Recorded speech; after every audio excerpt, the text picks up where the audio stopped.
When production for the adaptation of the Colleen Hoover novel It Ends With Us started up back in January 2024, after a long hiatus brought on by the Writers Guild and the Screen Actors Guild strikes, what followed were rumors of contention and conflict on set. That's all I have for you today. Let's have a great shift. Especially in post-production. It initially seemed like mere creative differences, with star Blake Lively clashing with co-star and director Justin Baldoni. I want a lawyer. Good. Get one. Over how to best embody the intention of the wildly popular novel, and has since bloomed into a feud that has been in the news cycle for a year straight. Damn good television. Baldoni, for his part, has claimed that Lively used her status to strong-arm creative aspects of the production, sneaking in dialogue written by her husband Ryan Reynolds. Oh, what the fuck ever! And even commissioning a re-edit of the film. It's unclear if a cut of the movie edited by the editor of Deadpool and Wolverine, Shane Reed, replaced or influenced the final cut of It Ends With Us. Oh, this is gonna be good. But for what it's worth, Owana Flaharty and Rob Sullivan are credited as editors, not Shane Reed. Not you, we're just going in a different direction. The press tour for the film told more of the story. The competing narratives were of Blake Lively not treating the subject matter of the film, domestic violence, with proper respect, and of how she and her co-workers physically and vocally distanced themselves from director Baldoni, who also, not so subtly, spoke of Lively's alleged tampering with the edit of the film. Like when he was asked if he'd return to direct the sequel and said, "I think Blake Lively's ready to direct." Hey, you don't want to see this, bub. That's a good girl. It initially looked like Baldoni would get the better of the exchange in the court of public opinion early in the summer of 2024. The movie was well received, despite the press tour drama and rumors, garnering mostly positive reviews and $350 million at the box office against a $25 million budget. But Justin Baldoni has certainly come out the worst for wear. And Blake Lively has endeared herself to the public, mostly. Uzi time, baby. Look alive! With powerful allies not limited to her co-stars, and even the author of the book. This may also have to do with the fact that the more info that comes out, the worse it looks for Baldoni. It has since come to light that the dispute goes deeper. Oh, that does sound good. With Lively allegedly expressing discomfort at sexual comments made, and her physical boundaries not being respected while on set.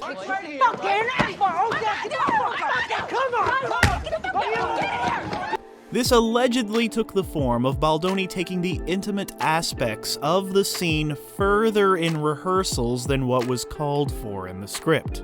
And Lively said early on that the director insisted upon adding gratuitous sex scenes to the film. Documents that have been made public since show that Lively made safety demands that were formally agreed to by Baldoni's production company, including bringing on an intimacy coordinator. At this point during the soak, my lover and I usually crave spiced meats. The production company, Wayfarer, and Justin Baldoni allegedly went into damage control, hiring a crisis management expert to mitigate the repercussions of Lively's complaints becoming public. Text messages that have been made available since feature a PR firm agent stating that Baldoni, quote, wants to feel like she can be buried, referring to Blake Lively, and the crisis coordinator, Melissa Nathan, reporting that they, quote, can bury anyone. And it seems like the team, who had previously worked with high-profile clients like Johnny Depp and Drake, certainly tried, in the form of an expensive campaign to criticize Lively as difficult to work with, controlling, flippant, disrespectful, and much, much more. I'm gonna fight you now. Oh, are you? Blake Lively did initially experience a loss of followers on social media platforms, for whatever that's worth, and her hair care company saw a significant drop in sales.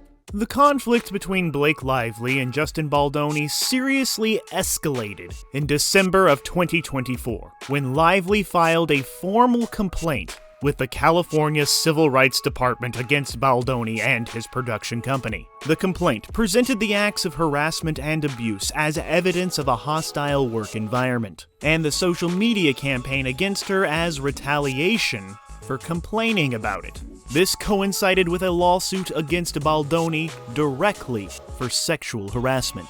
Her team's weapon was a thorough account in the New York Times, fittingly titled, "We Can Bury Anyone," inside a Hollywood smear campaign. It would be the first most of the public would hear of her account of her treatment while working on the set of It Ends With Us. Baldoni was pretty much immediately dropped by his talent agency. Baldoni's team has accused Ryan Reynolds of effectively forcing the agency to drop Baldoni. But I think it has at least as much to do with not being associated with a man accused of running a movie set where one of their clients didn't feel safe. Baldoni also pretty much immediately sued the New York Times for $250 million, accusing them of misrepresenting the facts because Blake and Ryan wanted them to. Great. Baldoni and his team have not yet sought to discredit the events purported by the New York Times and others, but reframe them as more innocent than presented, for whatever that's worth. Maybe they're saving it for the court. Baldoni was also sued by his ex-publicist over other business matters in the same month, and some feminist organization took away an award they gave him. No! She does not get a party favor! She does not get a dog! Also, the co-host of his podcast, journalist Liz Plank, dropped out, notably stating that, quote, "We all deserve better." Not a good month for Mr. Baldoni. This is Baby Knife. She's gonna fuck you in the face now. The public, peasant and celebrity alike, has rallied around Blake Lively against Baldoni, almost universally turning it into a one-sided conflict in which one party is entirely the victim and the other the abuser. It seems like the PR machine hired by Baldoni didn't quite do their job. I wonder if he can get his money back, because he may need it to pay his lawyer. This is fucking bullshit! Baldoni's team has been in full damage control mode, with his lawyer Brian Friedman making high-profile television appearances, projecting confidence in their side of the story, and their intention to countersue. Scorched earth, motherfucker! I will massacre you! I will fuck you up! Some of Blake Lively's text messages have been subpoenaed, which is a terrifying prospect, and the big gotcha seems to be that she also used the term sexy with regard to her character and costume. So that makes it okay that Baldoni used it in a similar context or something, I don't know. Oh my god. What the fuck is going on? Just a bunch of nonsense and legal stuff, and it's all horrible and not really that sexy. Another complaint from Baldoni's team was a physical intimidation by Ryan Reynolds that supposedly came about when Baldoni made a comment on Lively's weight. Man, what's this shit made out of, anyway? Steel? If I take a step back, Blake Lively kinda sucks for trying to take over the movie. But so does Justin Baldoni. Blake Lively has way better PR, clearly, but if a fraction of what she said is true, then I guess the whole case is like, she used her status to re-edit my movie, versus, he sexually harassed me and maybe even assaulted me on a movie set. I don't want to choose sides, but one seems to be, more pressing.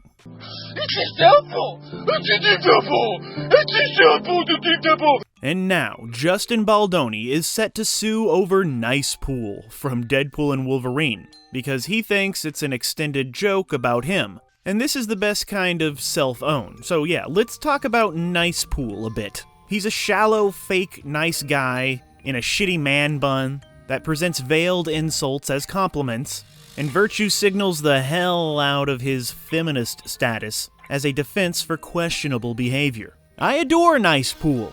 but I wouldn't admit that I embody his worst aspects. Nicepool also offers up plenty of gags, and serves the story of the movie in other ways, so it was more likely a way for Ryan Reynolds to make fun of himself and his own public image.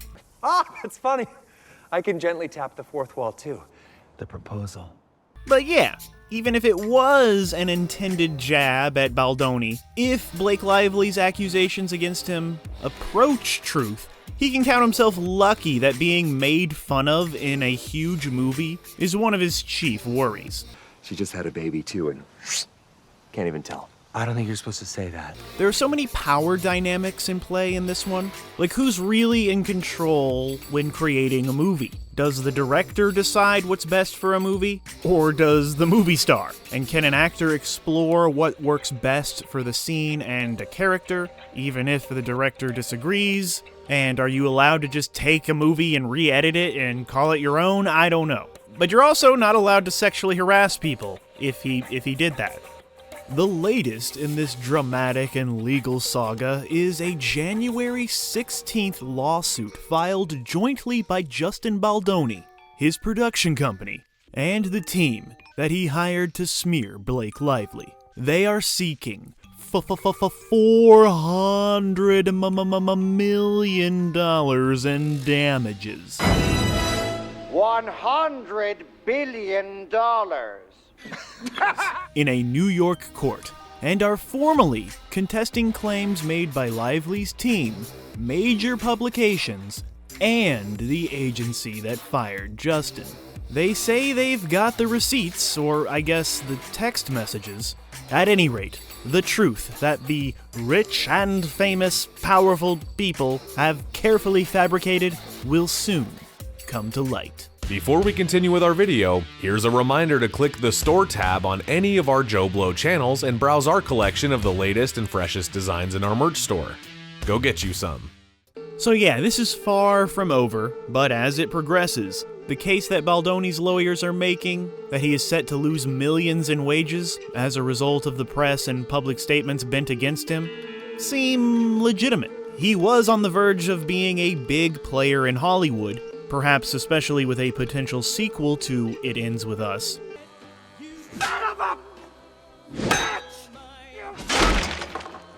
But yeah, that seems like it's not gonna happen now. These people seem pretty confident in their team's ability to bury Blake Lively, but in her best lady pool impression, she seems to have bounced right back.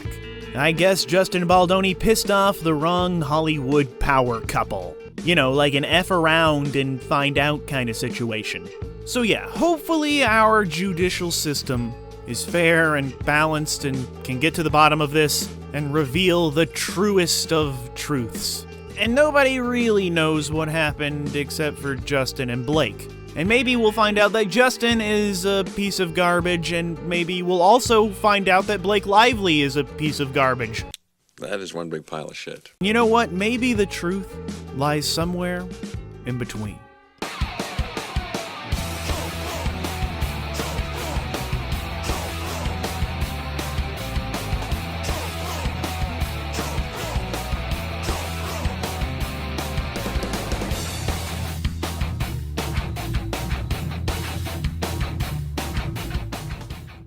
Thank you for clicking on our video, everybody. If you like what you saw here, please make sure you like the video and subscribe and share with your friends who like this sort of content. JoBlo remains an independent company, and we appreciate all of your support.